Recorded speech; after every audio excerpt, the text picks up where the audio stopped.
जय श्री राम दोस्तों। एक समय की बात है, ऋषिकेश में त्रिवेणी घाट संगम स्थल में इसी के किनारे एक संत रहा करते थे।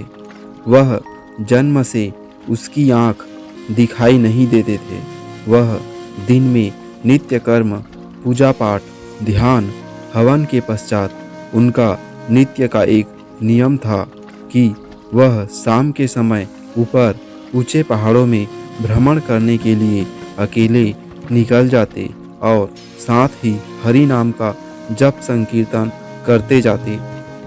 एक दिन उनके एक शिष्य से रहा नहीं गया और उन्होंने उनसे पूछा, गुरुदेव, आप हर रोज इतने ऊंचे ऊंचे पहाड़ों पर भ्रमण हेतु जाते हैं, वहाँ बहुत गहरी गहरी खाइयाँ भी है और आपको आँखों से दिखलाई नहीं देता, क्या आपको डर नहीं लगता? अगर कभी पांव लड़खड़ा गए तो?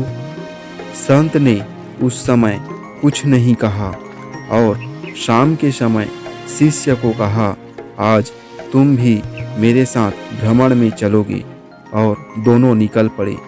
पहाड़ों के मध्य में पहुंचते ही संत ने शिष्य से कहा, जैसे ही कोई गहरी खाई आए तो हमें बताना।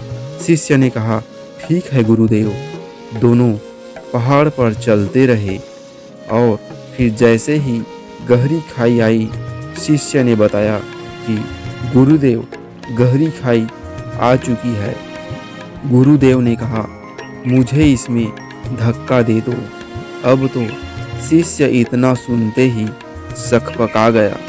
उसने कहा, गुरुदेव, मैं आपको इस खाई में धक्का कैसे दे सकता हूँ? मैं ऐसा हरगिज नहीं कर सकता। आप तो मेरे गुरुदेव हैं। मैं तो किसी अपने शत्रु को भी इस खाई में नहीं धकेल सकता। गुरुदेव ने फिर कहा, मैं कहता हूँ कि मुझे इस खाई में धक्का दे दो। यह मेरी आज्ञा है और मेरी आज्ञा की अवहेलना करोगे तो नरक जाओगे।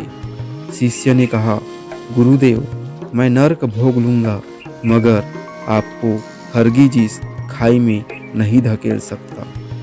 तब गुरुदेव ने शिष्य से कहा, रे नादान बालक, जब तुझ जैसा एक साधारण प्राणी मुझे खाई में नहीं धकेल सकता, तो बता, मेरा मालिक, मेरा भगवान भला कैसे मुझे खाई में गिरने देगा? उसे तो सिर्फ गिरे हुओं को उबारना आता है, गिरे हुओं को उठाना आता है। वह कभी भी किसी को गिरने नहीं देता। वह हर पल हमारे साथ है, बस हमें उस पर अटूट विश्वास रखना होगा। दोस्तों, यह कहानी आपको कैसे लगी कमेंट जरूर करें। इस वीडियो को लाइक शेयर करें, साथ ही मेरे चैनल को सब्सक्राइब करें। पूरा वीडियो देखने के लिए बहुत बहुत धन्यवाद।